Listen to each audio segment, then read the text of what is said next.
What's going on, guys? This is the Edge DFS. This is Tyson Smith. I got Ellie Hernandez here, Adubs King 24 on Twitter. We're talking about LA Chargers versus the New Orleans Saints showdown slate on DraftKings tonight. Ellie, what's going on, man? How you doing? I'm doing well, man. Excited for tonight's showdown. It's going to be a fun game, and it's a lot to unpack with some of these injuries here. So excited. I feel like we have the Saints pretty much every week on a showdown. So I feel like, to me, the field is going to be a lot more prone to playing Saints because they just know who these guys are. They know the backup tight ends. They know the third string wide receivers a little bit better. Let's jump right into our Vegas odds, the spread, everything like that. So it looks like the Saints are pretty heavily favored. I mean, -7 last time I checked. The line has moved a little bit. I think it was 8 to start. It went down to 6.5. Then it went back up to 7. So who knows what's going on there? To me, I don't know why New Orleans is so heavily favored. They're not an amazing team. I feel like the Chargers have a decent shot tonight, especially to cover. But I think the Chargers have a straight up shot to win this. The total is decent, hovering right around 50. Looks like a lot of the ownership is going to New Orleans. When you see this information here, what are your immediate thoughts, and what are your thoughts from a DFS perspective, how you can be sort of different? Um, so the first thing that I want to point out is these are two professional teams, and a 7 point spread is pretty big. I know New Orleans hasn't been that great so far this year. So having a full 7 points on a Chargers team that hasn't been too bad, given the fact that they're down Austin Eckler and they're running a rookie quarterback, um, I think this game has the ability to stay closer than most people expect.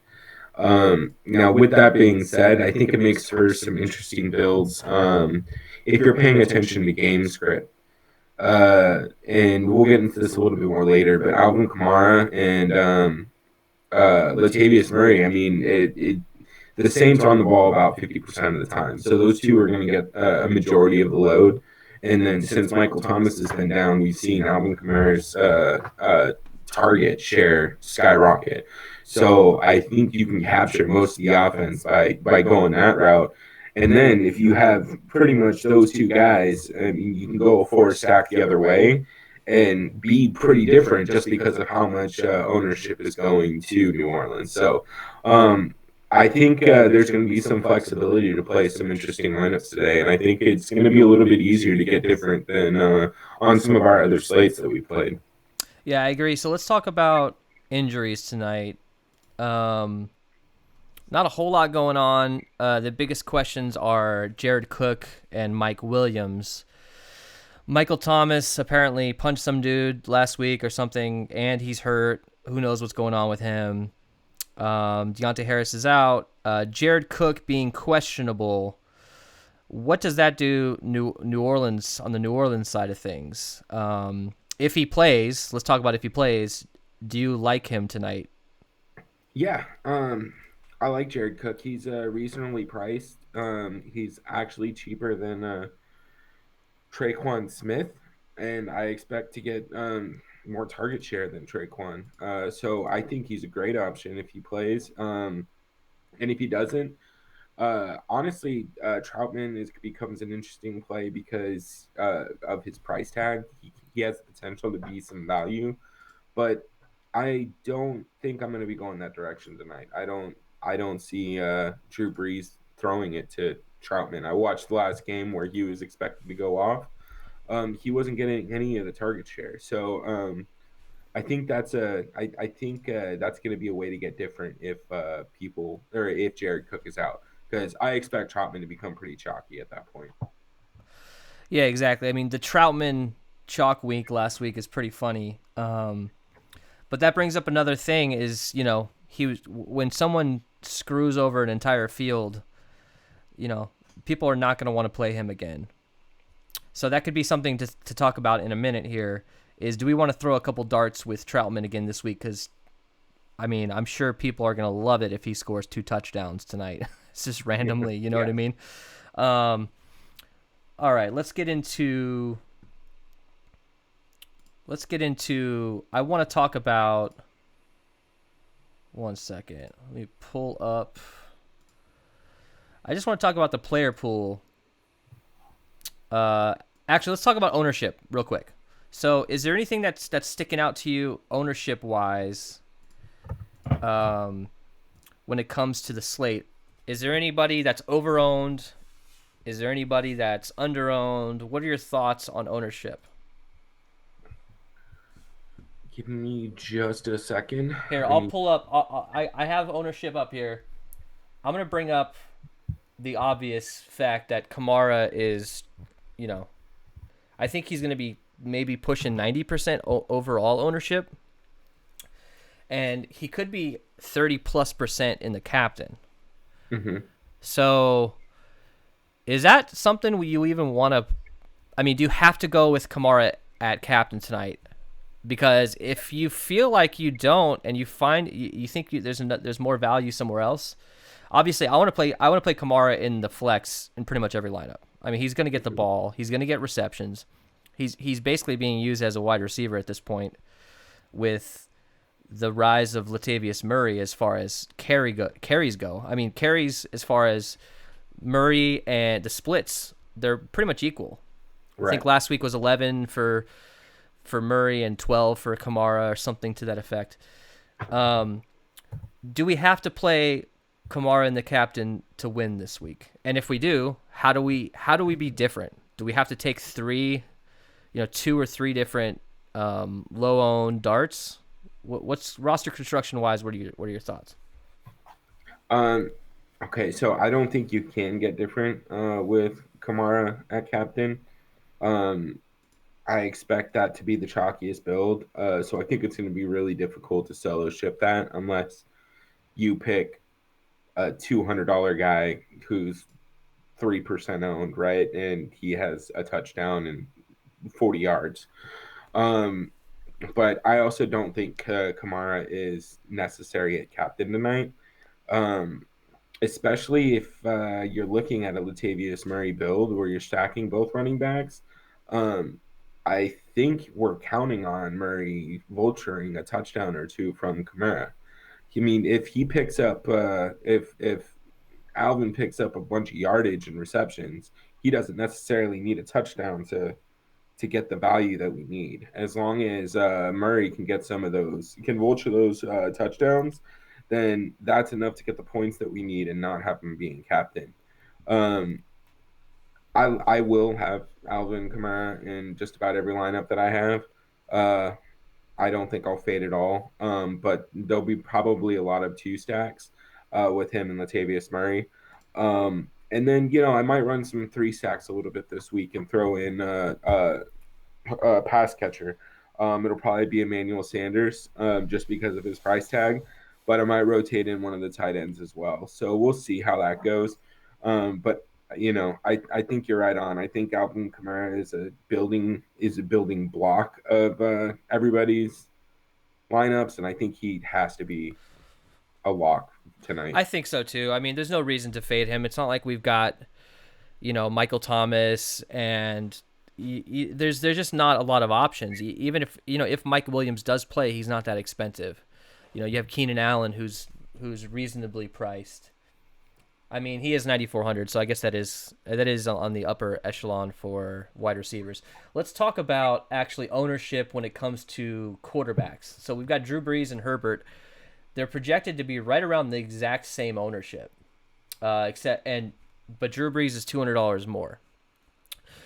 Do you have a lean when it comes to which quarterback you like more, and are you playing both quarterbacks in the same lineup this week when you're crunching out? Because typically if you're going to crunch out a couple hundred lineups and just sort from there, most of the time you're going to get both quarterbacks in those lineups just because of the median projection. What we've seen over the last couple weeks is on showdowns is you've had one quarterback who's done pretty good and the other one bombs or gets benched. I don't think any of these guys are going to get benched or have a terrible game, but I just don't think you need to play both quarterbacks this week. What's your play on who do you like more, Herbert or Drew Brees this week? I like Herbert more. So New Orleans, they have some good corners, right? They have Marshawn Lattimore on the outside. And then they have Eli Apple. So they have one really good corner, probably a C-level corner, and then when you get into their slot corners, it starts to become seriously suspect. PJ Williams is garbage. He's been a liability this whole time. I'm gonna have to lead towards Justin Herbert. He can still throw the ball beyond 12 yards, so that's already better than Drew Brees can do apparently. Yeah, exactly. And he's not missing his number one wide receiver. I mean, Keenan Allen is going to get targeted 37 times tonight, and that might be the first drive. So, I really think Herbert has an upwards chance to hit 300, 325 plus yards tonight. Yeah, I'm gonna have to agree with you on that one. I'm me personally. Let's talk about. Let's move into our roster construction a little bit. I am going to set a rule to only have max of one with Herbert and Breeze, and I'm comfortable fading Breeze tonight. We've seen it at the past couple showdowns in a row. I mean, he's not a terrible quarterback. He has a ceiling. He can go off for 4 touchdowns. I just don't see it happening, and especially without. I mean, their best wide receiver is arguably Treikwan Smith, which is scary to me. So I'm gonna fade Breeze, and by fading one of the quarterbacks in every one of my lineups, to me, I'm gonna get a more of a unique construction, and I don't have to throw as many darts when it comes to low-owned players. So let's go ahead and talk about. And actually, so ownership-wise, let's talk about Emmanuel Sanders versus Treikwan Smith. Right, they're coming in around the same ownership, maybe around 30% in the overall ownership. Treikwan is $1,400 more than Emmanuel Sanders. What are your thoughts on Treikwan versus Emmanuel, and where are you going tonight with that? So I'm gonna say this: Treikwan Smith, week 1 targets 1, week 2 7, week 3 6, week 4 4. Emmanuel Sanders 5 3 5 and 9. So yeah, weeks 2 and 3, it looks like they were pretty close to even. But last week we saw Treikwan Smith go down to 4, and Emmanuel Sanders almost double in total target share. Now he's also getting 42.9% or about 43% of the end zone opportunities for the Saints. So if they're inside the 20, they're almost every other time they're going to Emmanuel Sanders. To me, he's cheaper. He has a better opportunity account here. He's getting more targets, and he has the high value opportunities. So for me, I think it's easy to fade Treikwan Smith and get a pretty healthy amount of exposure to Emmanuel Sanders. There's only going to be only so many games where you get targeted like that, or you're getting these end zone targets and you're not turning them into points. So he's going to go off one of these games, and I just don't want to miss it. I agree. I think people are down on him, and they have a short memory. I mean, last week he did make it, and he's actually showing that he can actually be a decent player and that he's not washed. But to me, Treikwan Smith is still that third wide receiver. You know, from a couple years ago, he had an upside. He's still, to me, that second or third option. I don't think he has the ceiling that a lot of people think he has. I think he can catch a couple touchdowns, but to me, his price, I don't want to touch that. I don't think he has the opportunity that he needs at that price. So let's talk about let's go real quick, position by position. Let's start with quarterback. Now, we've already talked about quarterback, but there's one guy we haven't talked about. Now, I know. Taysom Hill. What are we doing this week? Everyone hates this guy now. So if you're ever going to play Taysom, tonight would be the night because nobody wants to touch this guy. I think he's getting, what is he at? Like 7% ownership.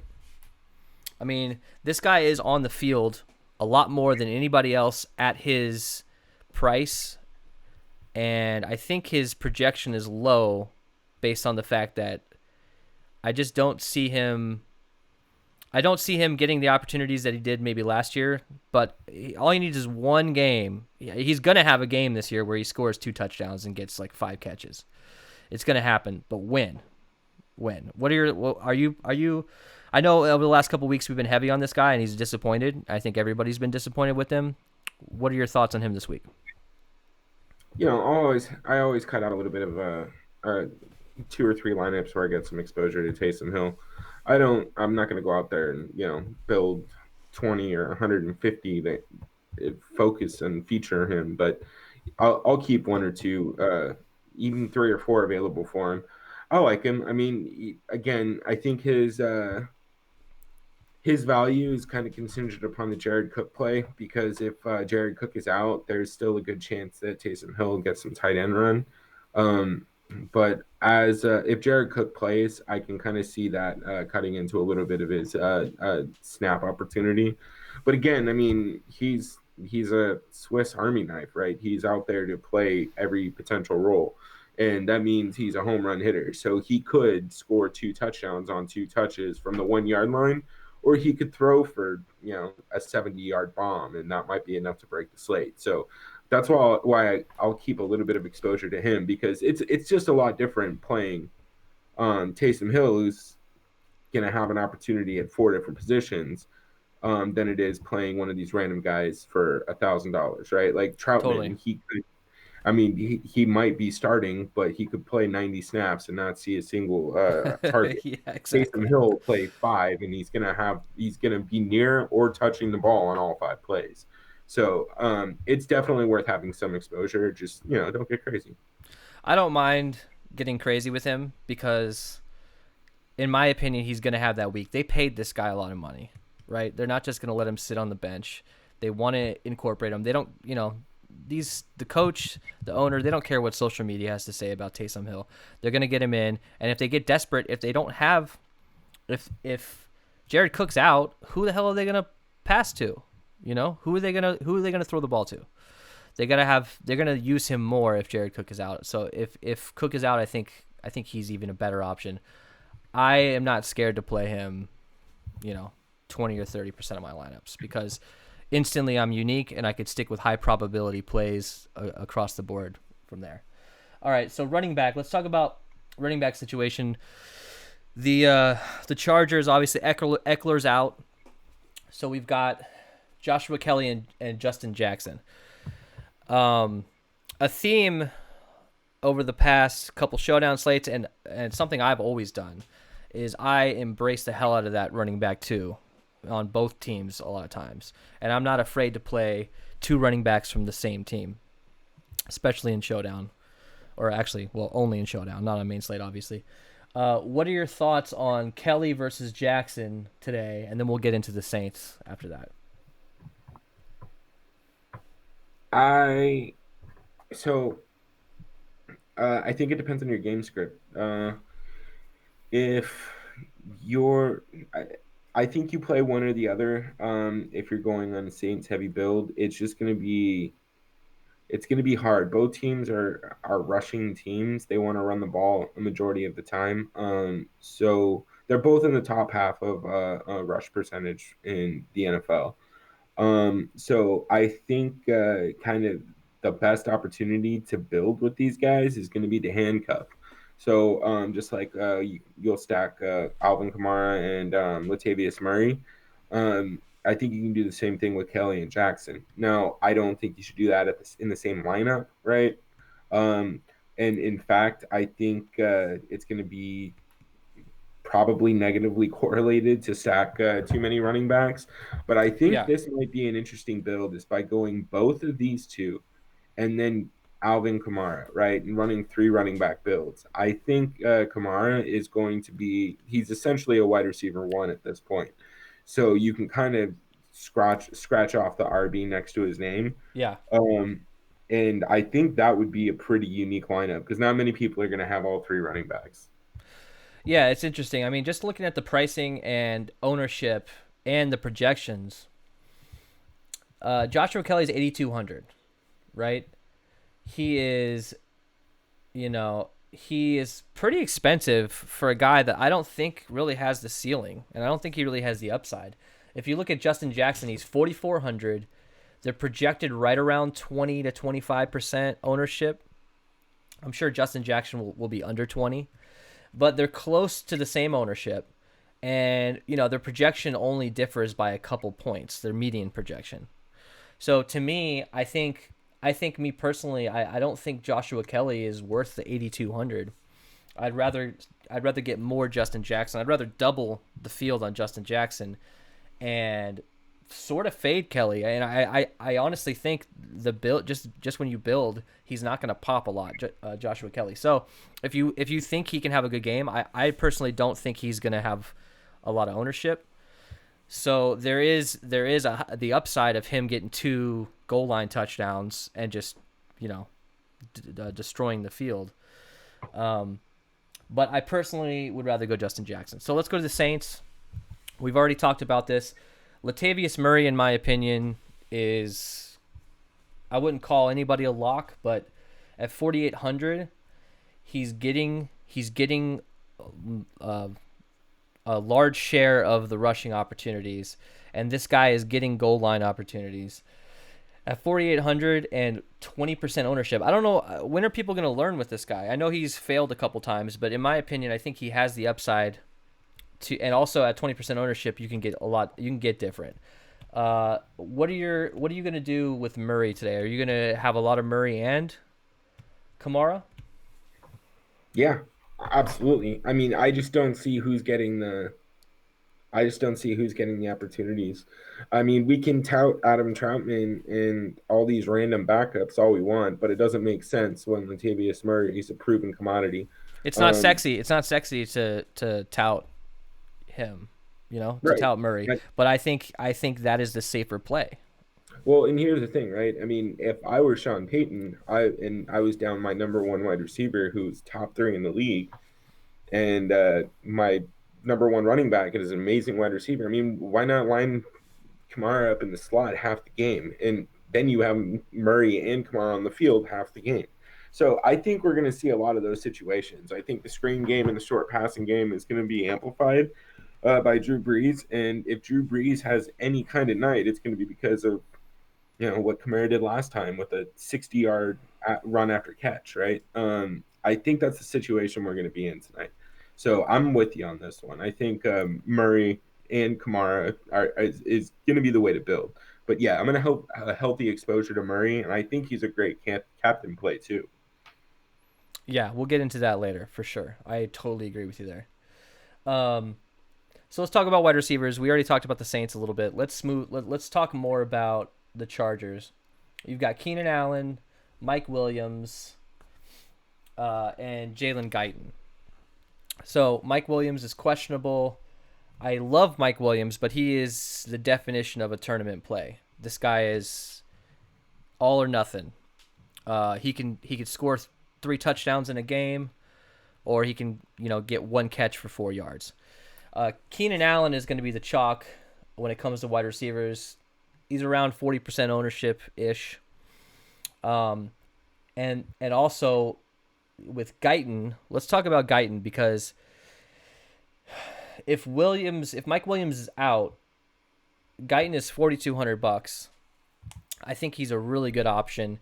He was getting pretty much equal routes run, and he had 83% of the snaps last week, and he ran 22 routes last week with Williams out. Keenan Allen ran 24 routes, just to give you an idea. So this guy is clearly a number 2 with Williams out. If Williams is in, will you play him? One, and if he's out, what are your pivots? I think I'm pretty much where you're at. I'm going to. I can't even remember this guy's name. Who are you talking But about? if Mike Williams is out, I'll play the guy that you mentioned. Oh, Guyton. Yeah, Guyton. Guyton. That's Guyton. well, and it seems like the field feels the same way. He's only projected, for under 15% ownership. And on Showdown, that is insane, especially for a guy who's the number 2 wide receiver on a team that is potentially going to be down in this game. Yeah, and I mean the weird thing about the Chargers is it looks like most of the receivers, I mean Mike Williams included, they're big play threats. So, like Jalen Guyton, I mean, last week he had 1 target, 1 reception, 16 yards. The week before, 2 targets and a touchdown. Week 1 target, 72-yard touchdown. And then let's look at Tyron Johnson. Tyron Johnson, last week he had 1 target, 1 reception, 53 yards and a touchdown. Right. I mean, I think these guys, and Jason Moore is just some random guy. I don't even know if he's on the roster yet or if he's going to be Yeah. active. I Yeah. mean, I think you just got to focus on the top 3 guys if you want to, get really deep with it, you can. I just don't think you need to. Guyton is the guy. Guyton is the pivot. If you need a guy at that price and you need some low ownership, I wouldn't even be offended if I got a lot of Guyton in the captain. Now, if Mike Williams is in, it severely limits him. But he's still number 3 wide receiver, and on a Showdown slate, that guy can catch a touchdown and change everything. But at 4,200, he's a little too expensive to be that crazy of a dart throw. But if Mike Williams is out, I might have this guy in most of my lineups. Let's move over real quick. I want to look at Keenan Allen's previous output. Hopefully you guys can see this, but basically he hasn't had too impressive of a season, but he did have a 34-point fantasy game. Last week he scored 14 points. The week before was 16, and the week 1 was 7. But I don't really care about that. I care about the targets. Look at last week. He was targeted 12 times. The week before, 19 times. The week before that, 10 times. I think this guy has a ton of opportunity, and they don't really have a lot of options, especially with Eckler out. We have a rookie quarterback who's going to need to rely on somebody. I think Keenan Allen, if I got 80% of Keenan Allen, I wouldn't be upset. I'm cool with being double the field on Keenan Allen just because he has the opportunity, and that's what really matters. You know what I mean? Yeah, I'm with you on that one. I mean, if my builds allow me to have, I'll probably end up wherever my builds allow me, right? If I can get 80%, then that's what I'm going to try for. I don't want to be underexposed on him for sure, but I'm not going to be forcing him into lineups unless I have to. Of course, and I think depending on what optimizer you're using, I think that really you should focus in on not trying to force these guys in unless you really, really love them. Don't try to force players in that you're sort of indifferent on. Let the optimizer do the job for you. Right. All right, so tight end. So let's talk about tight end. Take it away with Hunter Henry. Let me hear about your thoughts on him. So I think Hunter Henry's in a great spot tonight. I think he's quietly been one of the more consistent tight end options in the NFL. He's consistently getting a pretty decent target share, and he's getting a reasonable amount of air yards in his target share. So I think he's a great play. Honestly, based on his pricing, I think he's a great captain option as well. I think it'll allow you to kind of jam in some other pieces and not have to get too crazy on a spend down captain or a punt captain. Yeah.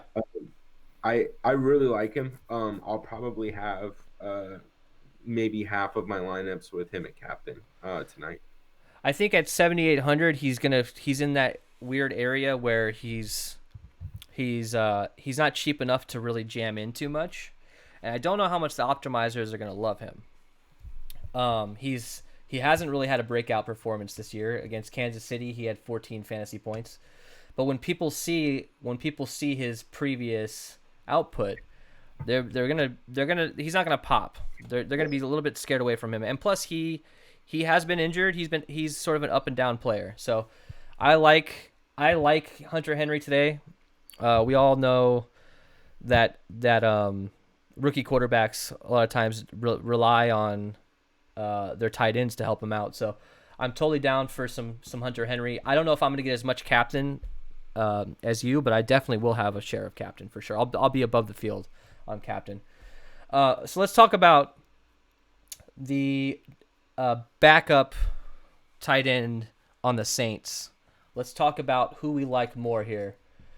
I personally, I like Josh Hill so much more. I know he's so random sometimes. He doesn't get a lot of opportunity. He doesn't get a lot of targets. But in the red zone, he's always on the field. And Drew Brees likes this guy. Drew Brees finds this guy in the end zone. What are your thoughts on Hill versus Troutman?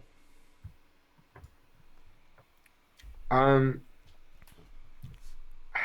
don't know. I like Hill too. I think he's better. He's been a long time backup tight end for the Saints too, so he has a better understanding of the system and where Breeze wants him to be. They probably have a little bit better chemistry than Troutman, but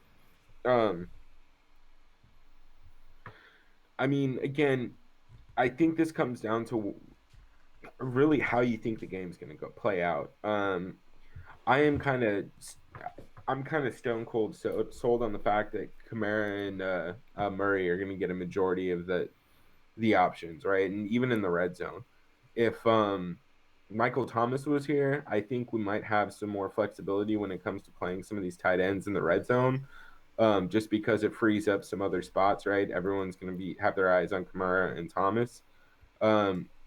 But I don't know if they're going to see the field that much other than just being walking tight ends for Murray and Kamara. That's kind of where I'm at. I would lean towards Hill. I don't. Troutman Yeah, didn't impress me. I don't think you need really any of these guys. I mean, if you got desperate, I mean, they're $800 and $1,000. You know, they definitely allow for a different, unique roster construction. If you wanted to go super heavy at captain and you wanted to fit in one of these dudes around 1,000 or under, this would be a decent option. One or the other, but I don't think you need more than one of these guys, or than one lineup with these guys in a 20 max sort of a thing. And if you're doing 150, maybe 5, 6, less than 1% or 2% is ideal. All right, so kickers and defense. It's a reasonable total tonight. We're in a dome. We don't have to deal with any weather like we did last night. I typically don't love playing defenses and kickers. I think a lot of people like to plug in double defense just to see themselves in first place for the first 10, 15 minutes of the game. I don't think you need to do that tonight. I mean, we have a rookie quarterback and we have a noodle arm quarterback, so there is opportunity for some interceptions and some defensive plays. I probably will spread out and get a couple of each here and there, but kicker wise, we've seen the double kicker, or we've seen the kicker and captain get have decent success. I don't think there's a lot of opportunity to be putting kicker at captain. I think it's kind of a stupid play, but I usually like to get one double kicker, maybe two double kicker lineups. What are your thoughts on kickers and defense? Defense, I won't have any tonight. Maybe one or two lineups at a max. Again, depending on how the game script builds come out. As far as kickers, yeah, I'll probably land on some exposure there just based on pricing. It's a little easier to use a kicker to save some salary. Because I think I can get different by picking the right captains tonight. But yeah, I mean, honestly, man, I've been fading the kickers and defenses for about 3 weeks now. And it hasn't been hurting me that much. I've had a couple top 10 finishes, and I think I've Yeah. only seen the optimal lineup once with a kicker on these slates. But again, Yeah. I don't have that up. But I won't have a lot of exposure. I think there's enough injuries that have opened up some value elsewhere that just make it better. Like Michael Thomas or whoever the cheap $200 wide receiver was the other night on the Bucks. He had 12 points in or Oh, yeah. 10.8 points in the game at $200. Yeah. So I mean, yeah, I understand one of the kickers had 16 points, but you can't make up for that $200 value. Yeah. I mean, these guys are around 4K. They're around 20% ownership. I Yeah, think you get it. I think you sprinkle them around. I'm usually under the field because I feel like a lot of lineups are just dead right out of the bat if it's a high scoring game. All right, so let's talk about our fate of the night. Let's get into this. Ellie, you're fading Treikwan. I'm fading Drew Brees. Do you want to get into how much of a fade? Are you talking about having none? Are you going to sprinkle one or two in, or are you just going to be heavily under? yeah, I might have one or two for Treikwan.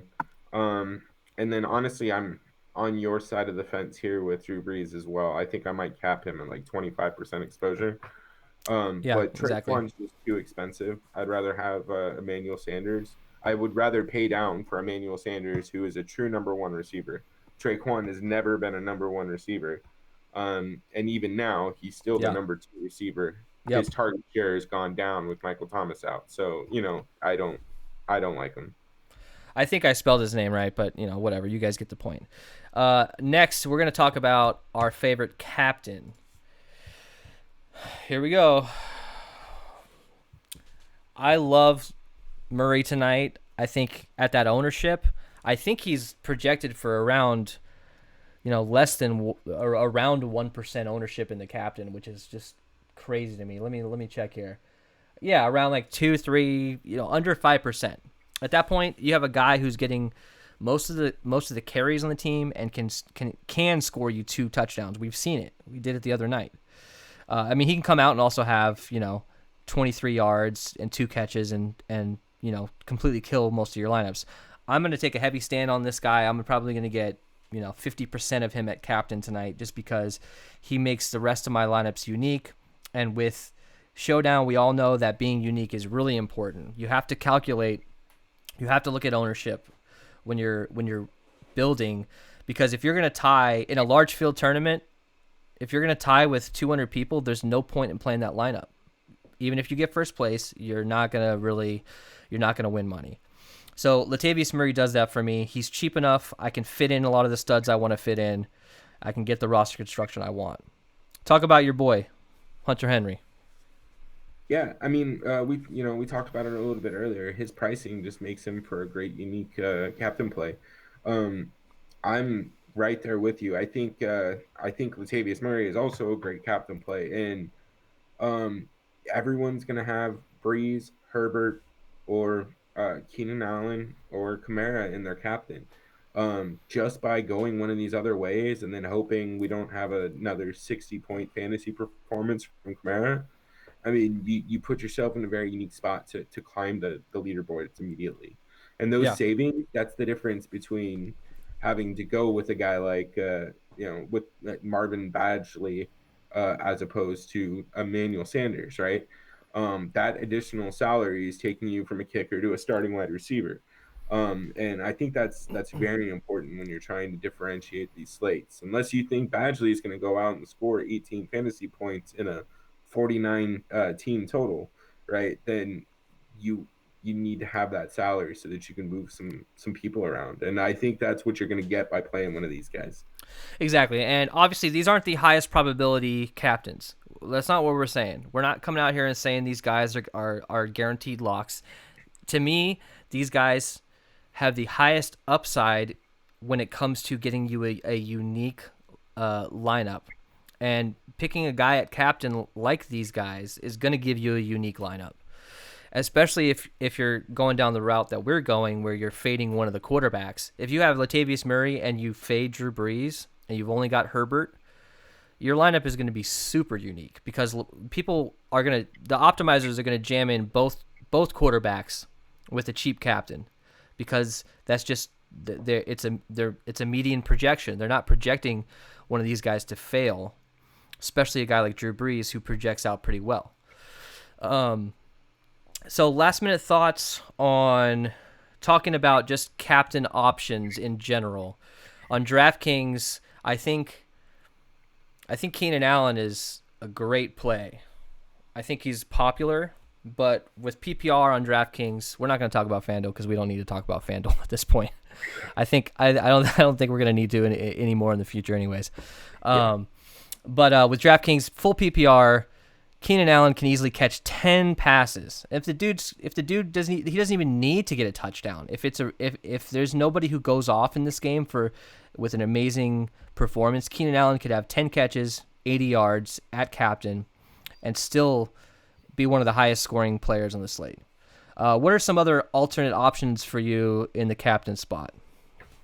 Not that I haven't said his name enough already, but I like Emmanuel Sanders again at that price. You get a lot of flexibility at the position. And then Hunter Henry, Latavius Murray. The only other person that I would really consider would be one of the Chargers running backs. I think you can do a nice little handcuff there, and then throw in Hunter Henry in that stack as well, and you pretty much capture most of the offense, or Keenan Allen.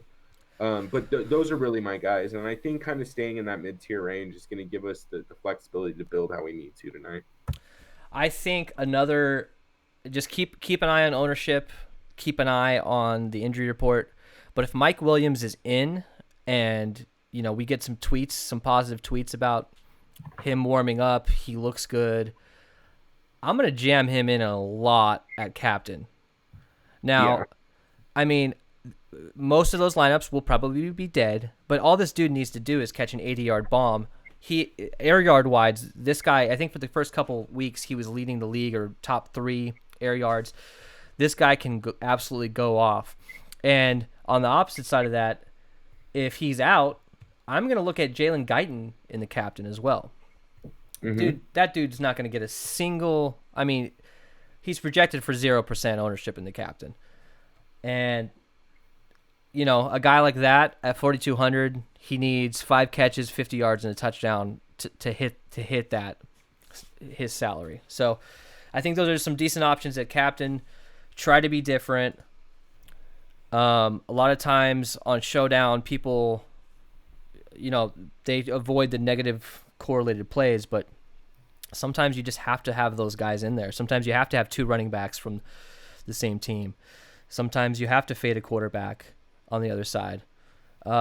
Let's wrap this up. Thanks a lot, guys, for joining us. If you'd like this video, subscribe. We're doing Showdown videos for almost every slate. We're going to try to get them out for every single Showdown slate for NFL. We're also going to try to go live a lot of times before the game to chat with you guys.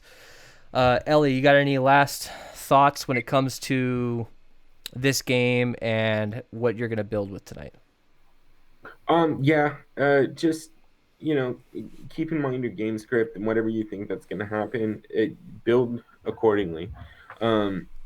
It's easy to get caught up in who you think is just going to be the highest raw scorer, but that's how you tie with everybody. Don't hesitate to mix a guy in and out and to take a stand. That's why we have that take a stand slide there, right? Make a decision on who you want to play and who you think has the best opportunity to have a breakout night. And honestly, if you think that means Keenan Allen is your captain, or you have to build the chalkiest lineup and you think that's going to win, then do it. If that's what you're doing. But we're looking specifically for those high leverage plays with low ownership, right? We're trying to minimize our duplicated entries. So just keep that in mind when you're listening, and adjust your building according to what your end goal is. Don't do it how ours is. So. And also, yeah, exactly. And we're mainly talking about large field tournaments here, guys. We're not, if you're playing cash, if you're playing single entry, $5 single entries, you don't have to go crazy. Like would I play Latavius Murray at a captain in a single entry? Probably not. I'd probably play one of the chalky guys and then just get different with one player in my flex. But we're talking about large field tournaments And how do you win with 100,000 entries, 150,000 entries? These are sort of the ways to do it. But anyways, thanks a lot, guys. We will talk to you soon. There's actually another game tomorrow on Tuesday, so hopefully let's do a show tomorrow. Screw it, let's get Tuesday football. All right, thanks a lot, guys. We'll see you next time. Take it easy.